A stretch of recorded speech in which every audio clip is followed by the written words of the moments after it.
नमस्कार, मैं हूं आपके साथ अंजलि सिंह। प्राइम न्यूज देख रहे हैं आप। उत्तराखंड प्राइम में आपका स्वागत है और बुलेटिन की शुरुआत करेंगे बड़ी खबर के साथ। जैसा कि 24 घंटे में 8,390 कोरोना मरीज अब तक सामने आ चुके हैं।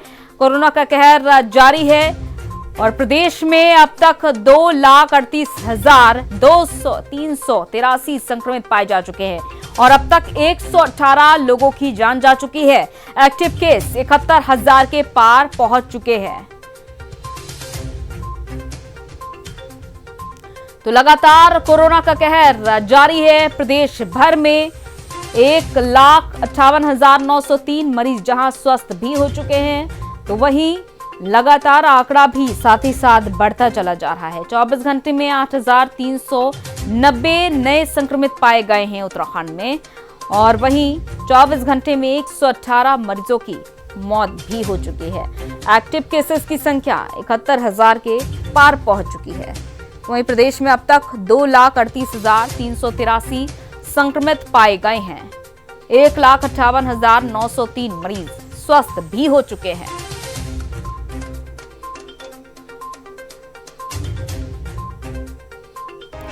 तो कोरोना का कहर बढ़ रहा है और इस बीच तमाम उपाय अपनाए जा रहे हैं। इस बढ़ते कोरोना कहर को रोकने के लिए लॉकडाउन लगाया जा रहा है, लोगों को रोका जा रहा है। संवाददाता जितेंद्र पेटवाल हमारे साथ जुड़ चुके हैं। जितेंद्र, जो केसेस अभी तक हम देख पा रहे हैं कि लगातार बढ़ते जा रहे हैं, तमाम विकल्प भी अपनाए जा रहे हैं, लेकिन इसके बावजूद लगातार कोरोना का कहर जारी है। जी अंजलि, उत्तराखंड में जो स्थिति है वो बड़ी भयावह है और लाख कोशिशों के बावजूद भी कोरोना की जो चेन है वो ब्रेक नहीं हो पा रही है। इसका सीधा सा जो असर मैं देख रहा हूँ तो वो थोड़ा सा जो ढीला हवाली शासन प्रशासन के द्वारा की जा रही है। तो सख्ती से जो लॉकडाउन है या कोरोना कर्फ्यू है उसका सख्ती से पालन नहीं हो पा रहा है। बाजारों में लोगों की लंबी लंबी कतारें देखने को मिल रही हैं दोपहर 12 बजे तक। दुकानों में भी काफी संख्या में लोग जमा हो रहे हैं।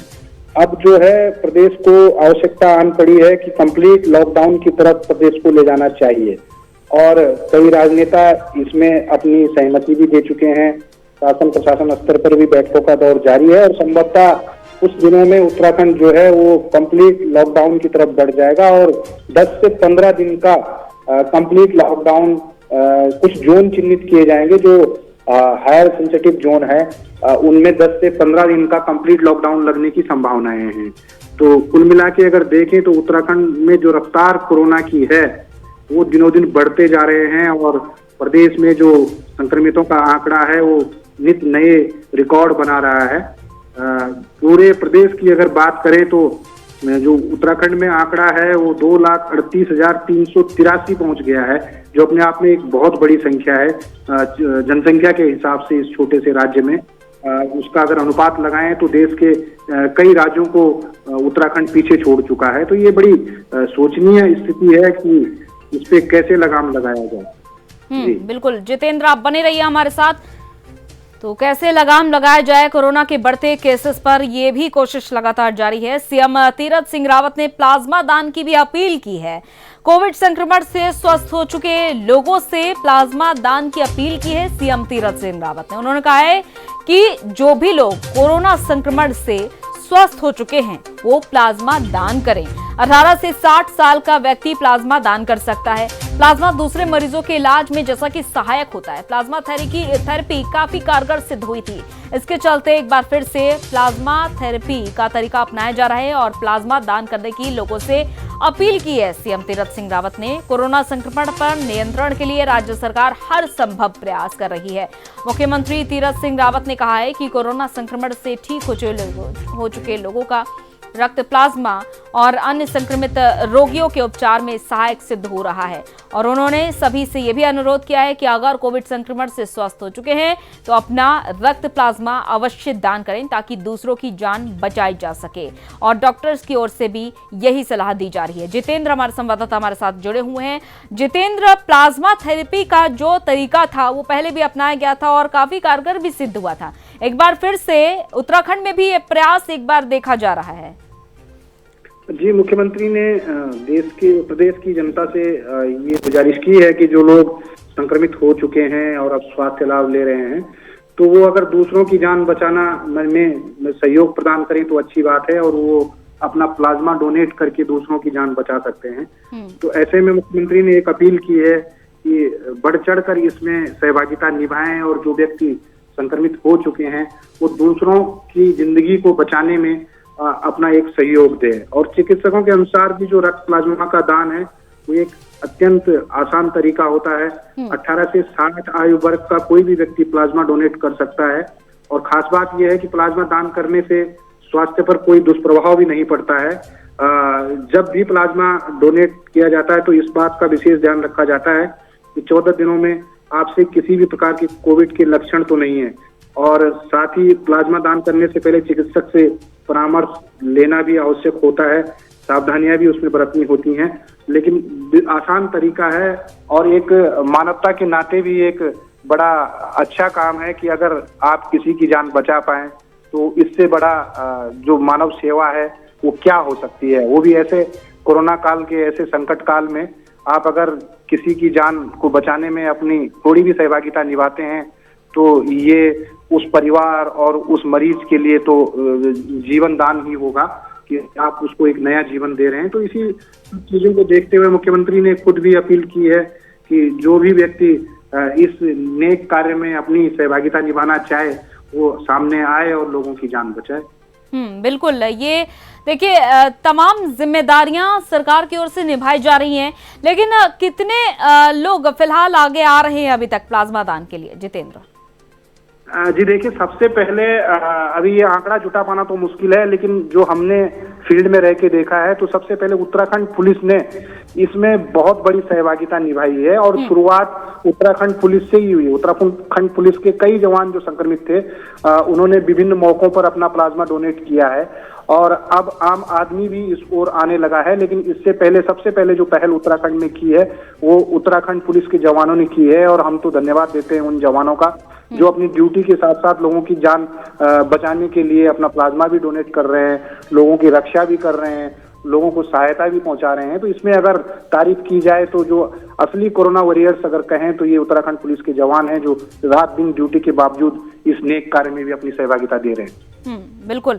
बहुत बहुत शुक्रिया जितेंद्र तमाम जानकारी के लिए। तो जैसा कि हमारे संवाददाता जितेंद्र पेटवाल ने ये जानकारी दी है कि जो पुलिसकर्मी हैं वो प्लाज्मा दान के लिए आगे आ रहे हैं, और इसी तरीके से आम जनता को भी संदेश लेना चाहिए, और जो भी लोग कोरोना संक्रमण से स्वस्थ हो चुके हैं वो अपना प्लाज्मा दान कर सकते हैं, क्योंकि कोरोना संक्रमण से स्वस्थ होने वाले व्यक्तियों में एंटीबॉडीज डेवलप हो जाती हैं, और ऐसे में उनमें कोरोना से लड़ने की क्षमता उत्पन्न हो जाती है। तो लोगों को प्लाज्मा दान करने के लिए आगे आना चाहिए।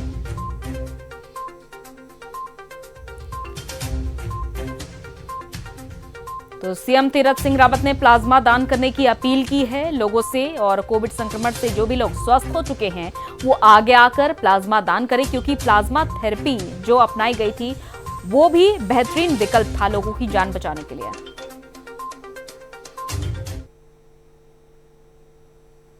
और टिहरी में कैबिनेट मंत्री सुबोध उनियाल संक्रमितों का हाल जानने के लिए नरेंद्रनगर सुमन अस्पताल पहुंचे। कैबिनेट मंत्री ने कहा कि सोमवार से गंभीर कोविड संक्रमित मरीजों के लिए आईसीयू की सुविधा उपलब्ध होगी, और इस दौरान उन्होंने आला अधिकारियों को यहां व्यवस्थाएं चाक चौबंद रखने के निर्देश भी दिए हैं। तो कोविड अस्पताल पहुंचे कैबिनेट मंत्री, जहां पर उन्होंने तमाम व्यवस्थाओं का जायजा भी लिया है और कोरोना संक्रमितों का हाल चाल भी जाना है। तो जितने भी अस्पताल हैं वहां पर कैबिनेट मंत्री पहुंच रहे हैं और वहां पर हाल चाल भी ले रहे हैं। अधिकारियों को भी जरूरी दिशा निर्देश दिए हैं मंत्रियों ने, और डॉक्टर्स को भी जरूरी दिशा निर्देश दिए हैं। तो पीपीई किट पहने हुए नजर आए सुबोध उनियाल, और यहां पर उन्होंने तमाम डॉक्टर्स को, हेल्थ वर्कर्स को जरूरी दिशा निर्देश दिए हैं। तो अधिकारियों को भी निर्देशित किया गया है, और उन्होंने कोरोना संक्रमितों का भी हाल चाल जाना है, किस तरीके से उनका इलाज जारी है, उनसे खुद बातचीत करके मंत्री ने हाल चाल जाना है। तो समय तमाम मंत्रीगण तमाम अस्पतालों में पहुंच रहे हैं, वहां कैसी स्थिति चल रही है, डॉक्टर्स किस तरीके से इलाज कर रहे हैं, इन तमाम व्यवस्थाओं का जायजा लेते हुए खुद मंत्रीगण नजर आ रहे हैं। और इसी के चलते कैबिनेट मंत्री सुबोध उनियाल पहुंचे टिहरी के कोविड अस्पताल में और वहां पर कोविड संक्रमितों का हालचाल लिया, उनसे बातचीत की।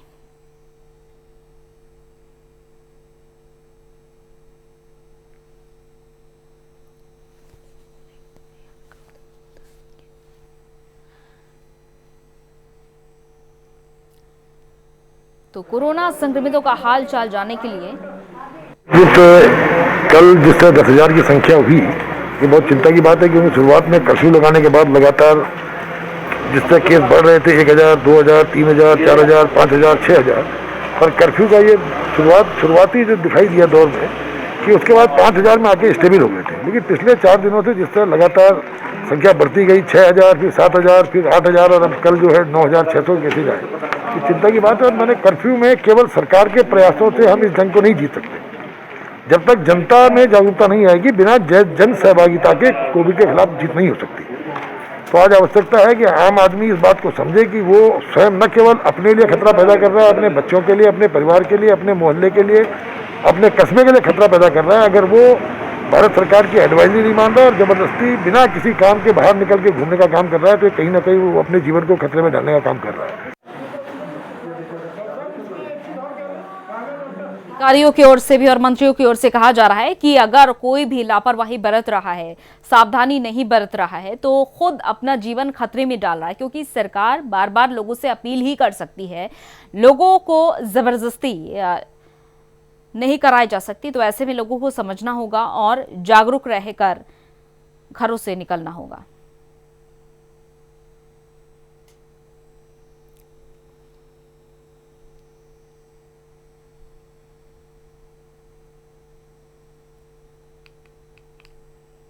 और प्रधानमंत्री गरीब कल्याण अन्न योजना की तीसरे फेज के तहत भारत सरकार द्वारा उत्तराखंड को 2 महीने के लिए आवंटन प्राप्त हो गया है। इस आवंटन के साथ ही राज्य सरकार द्वारा मई माह का वितरण शुरू हो गया है और इस योजना में 13,84,000 परिवारों को निःशुल्क राशन मिलेगा।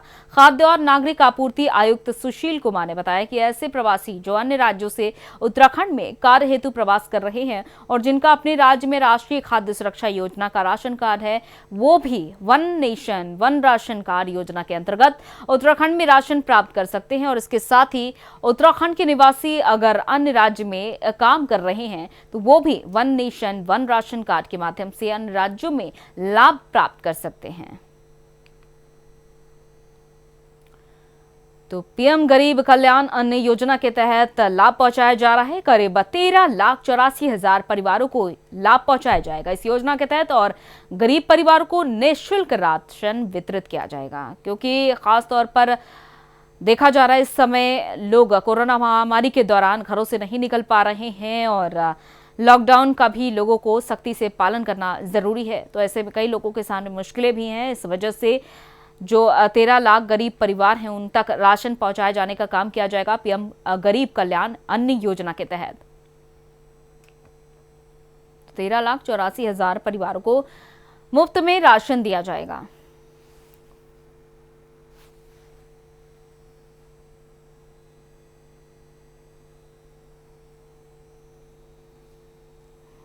आपका कार्ड गुरजिंदर जी पीएचएच का है, बीपीएल का कार्ड है आपका। आपको 1 महीने का पैसों वाला राशन भी मिला है, 1 महीने का फ्री वाला राशन भी मिला है।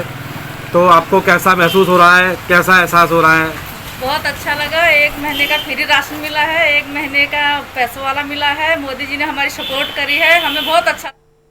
और कोविड के खिलाफ लड़ाई में उत्तराखंड सरकार को सहयोग के उद्देश्य से अमनजीत सिंह ने सीएम तीरथ सिंह रावत से मुलाकात कर सीएम राहत कोष के लिए 11 लाख रुपए राशि का चेक भेंट किया। सीएम तीरथ सिंह रावत ने इस सहयोग के लिए उनका आभार भी जताया और कहा कि कोरोना के खिलाफ लड़ाई पूरी मानवता की लड़ाई है। सभी के सहयोग और सम्मिलित प्रयासों से ही हम इस महामारी पर जीत हासिल कर पाएंगे।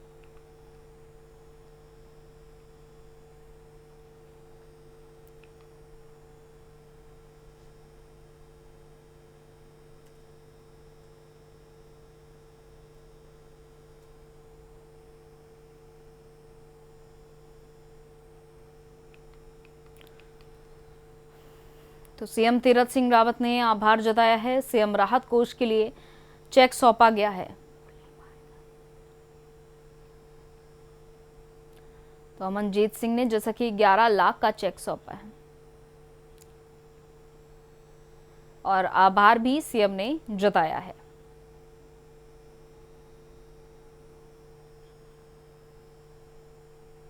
और उधर रुद्रपुर में क्षेत्रीय विधायक पर देर रात हमला हो गया और इस हमले में विधायक बाल बाल बच गए, जबकि वहां खड़े एक व्यक्ति को गोली लग गई जिसे अस्पताल में ले जाया गया। दरअसल अलायंस गेट पर दो गाड़ियों की आपस में टक्कर हो गई थी, जिसको लेकर दोनों पक्षों में गरमागर्मी हो गई थी और इस बीच वहां से गुजर रहे क्षेत्रीय विधायक राजकुमार ठुकराल ने बीच बचाव किया तो एक व्यक्ति ने विधायक राजकुमार ठुकराल पर ही फायर झोंक दिए, जिसमें ठुकराल तो बाल बाल बच गए, लेकिन वहां मौजूद पूर्व प्रधान भोला छाबड़ा को गोली लग गई। तो क्षेत्रीय विधायक पर जानलेवा हमला हुआ है और हमले में विधायक बाल बाल बच गए, बीच बचाव में पूर्व प्रधान घायल हो गए।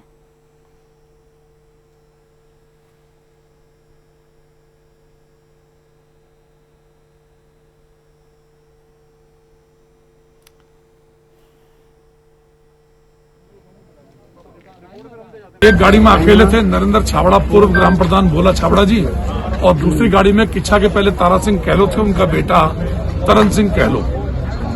उनने मुझे अपने बाप का नाम बताया, लेकिन नाम अभी दोबारा मालूम पड़ा जब उसका फोटो देखा, तब लोगों ने उसका नाम बताया तरन सिंह कहलो।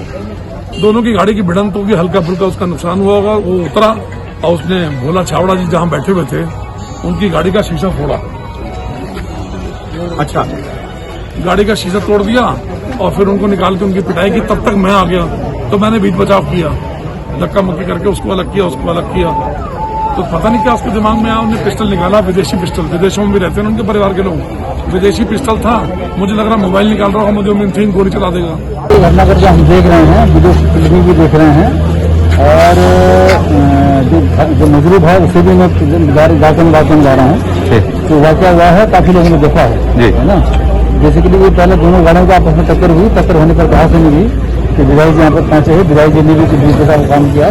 उसके बाद ये घटनाक्रम हुआ है, वीडियो में हमारे पास है और मुलजिम को बहुत जल्दी पकड़ लेंगे। उधर जोशीमठ में फूलों की घाटी का राष्ट्रीय पार्क की टीम निरीक्षण कर सकुशल लौट आई है।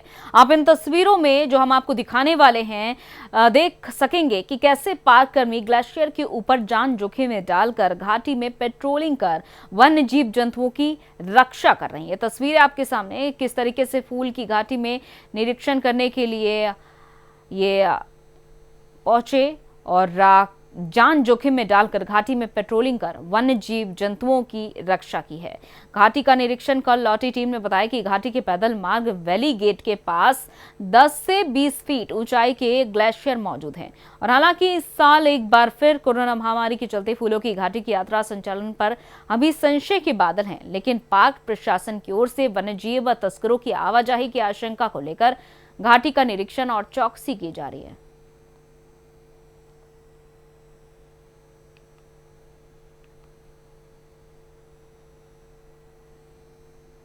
तो फूलों की घाटी का निरीक्षण किया गया है, राष्ट्रीय पार्क की टीम ने निरीक्षण किया है। निरीक्षण कर सकुशल टीम भी लौट आई है और लगातार इस तरीके से पेट्रोलिंग की जा रही है।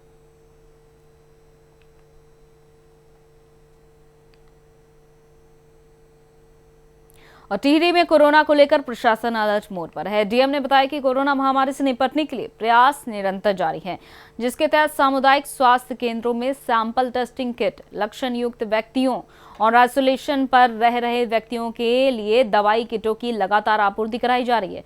इसी कड़ी में एम्बुलेंस की संभावित जरूरत को देखते हुए अब तक कुल 36 छोटे वाहनों की मॉडिफाइड कर एम्बुलेंस का रूप दिया गया है। तो स्वास्थ्य केंद्रों पर दवाई की आपूर्ति की गई है और प्रशासन पूरी तरीके से अलर्ट है। 36 छोटे वाहनों को एम्बुलेंस बनाया गया है।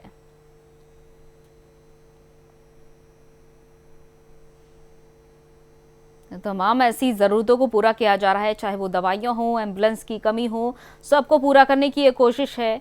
तो जहां एम्बुलेंस की कमी है, लेकिन तमाम जो छोटे वाहन हैं उनको एम्बुलेंस का रूप दिया जा रहा है और दवाइयां भी आपूर्ति उनकी की जा रही है। और उधर मंगलौर में भारी संख्या में बिना रजिस्ट्रेशन के चल रहे दर्जनों अस्पतालों की शिकायत के बाद मंगलौर स्वास्थ्य केंद्र प्रभारी अभिमन्यु ठाकुर ने निजी अस्पतालों के निरीक्षण किए।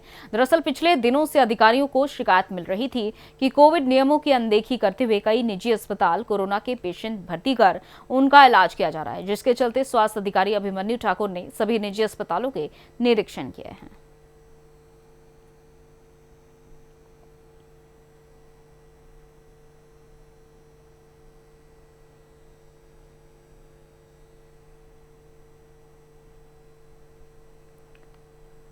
लगातार कई दिनों से शिकायत मिल रही थी, जिसके बाद अस्पताल में जाकर निरीक्षण किया है स्वास्थ्य अधिकारियों ने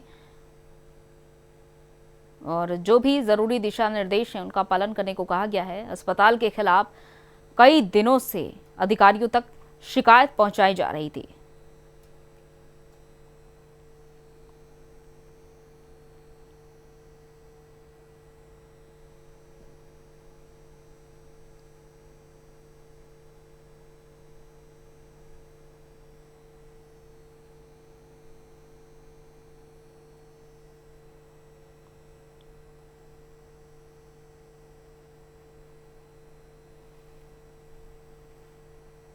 पर शिकायत आ रही थी कि हर हॉस्पिटल में कोरोना पेशेंट भर्ती किए जा रहे हैं और जहाँ तक तीनों हॉस्पिटल का भ्रमण किया वहाँ लगभग सब संभावित कोरोना मरीज ही हैं, जिनकी कुछ की जांच हुई है, कुछ की जांच नहीं हुई है।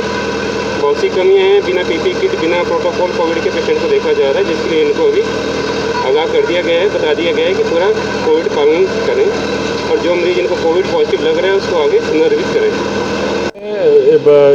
सामान्य शिकायत मिल रही थी कि यहाँ पे कोविड पेशेंट्स का ट्रीटमेंट किया जा रहा है। इस पर जो एक संयुक्त निरीक्षण टीम द्वारा एसडीएम साहब, एसडीएम मंगलौर और जो सीएमएस हैं यहाँ के मंगलौर के और पुलिस प्रशासन द्वारा मिलकर यहाँ पे निरीक्षण किया जा रहा है। इस संबंध में जो भी कमियाँ पाई जाएंगी तदनुसार विधिक कार्रवाई अमल में लाई जाएगी।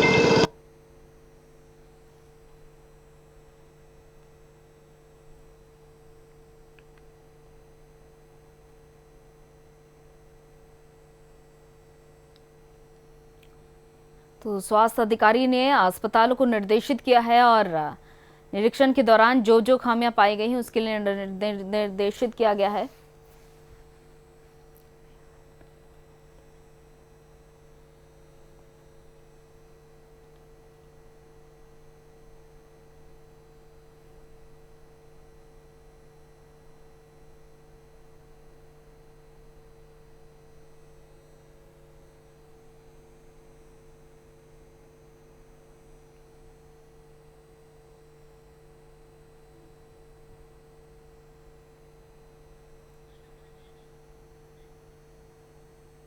और इसी के साथ इस बुलेटिन में इतना ही, इजाजत दीजिए, नमस्कार।